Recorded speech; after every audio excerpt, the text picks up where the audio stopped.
国防部，你不要为了圆一个谎，你讲出更大的漏洞。当你进入内水，意思是跟你进入领土意义是完全一样。基线是我们自己画的，是有弹性的。你有病！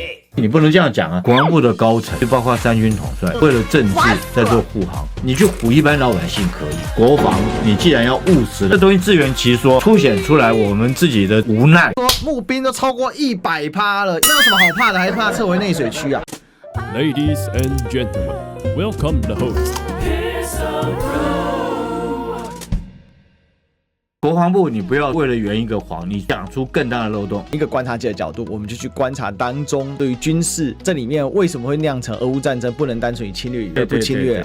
好，然后有给我们什么样的历史教训？从一个国际战略的角度来看，所以一个政客啊，跟一个负责的良心的政治家最大的差异就是他能不能说实话，他能不能够诚实的面对百姓。显而易见的，我们的国防部目前就是一个政客充斥的国防部。最近啊，共机扰台图被质疑说呢进入内水，国防部呢说不是啦，我们的原图基准点标注错误了。国防部都发布了一个共机扰台距离鹅銮鼻33海里哦，外界比对之后发现呢，你已经进入到内水水域啊。在8月6号，中共他所有的活动，因为进入我24里的范围以内。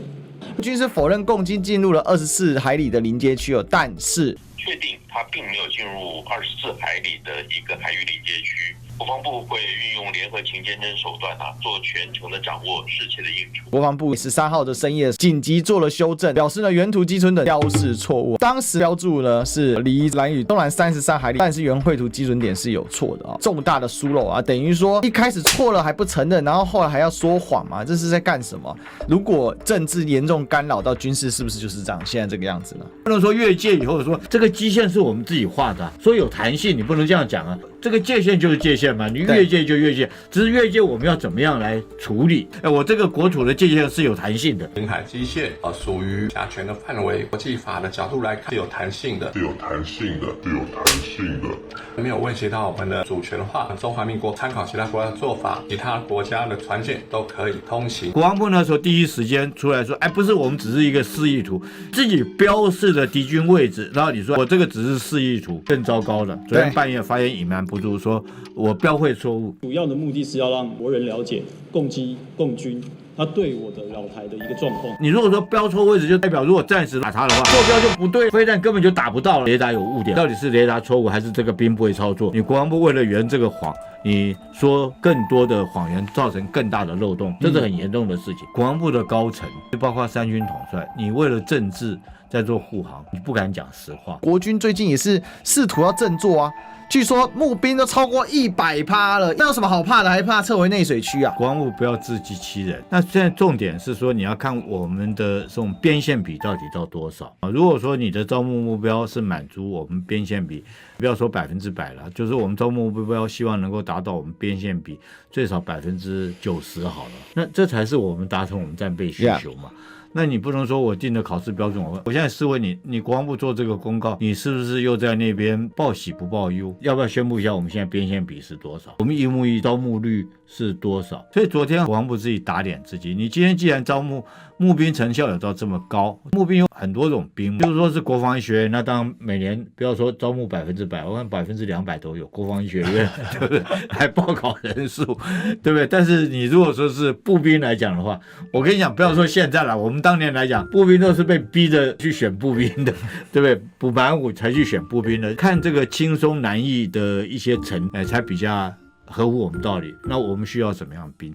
国防部要取消掉国军服役有一个条例，是说你家里面主要经济来源因故去世来讲的话，那必须要让这个兵退伍回家你可以办提早退伍，然后让回家可以帮助家人维持他们整个全家的经济的一个状况，这是3级贫户你就可以不当兵。我觉得这当初是基于人性的一个考量。那现在听说国防部有考量要将制度取消，那原因是什么？我觉得就是兵源不足。但是你想想看，这个后果是怎么样？第一个，你会不会造成更严重的社会问题？我们给的军饷已经达到最低工资的标准，就是义务役了，但是这不是最不最低的标准，人家家里面到底要怎么样才能够生活？你最起码让他回去工作打工或干什么的，自负盈亏嘛。然后家里面经济来源，对不对？有很大的问题。我心态来讲，我还待得下去吗？也只能治标。将军，你知道吗？真的是一个历史的倒退啊！从秦朝开始，中国的律法是相当严谨的嘛。家中若为独子，则独子回家；都有两兄弟，则幼子回家。那甚至曾经发生过像是一些比较英明神武的一些皇帝，像高欢。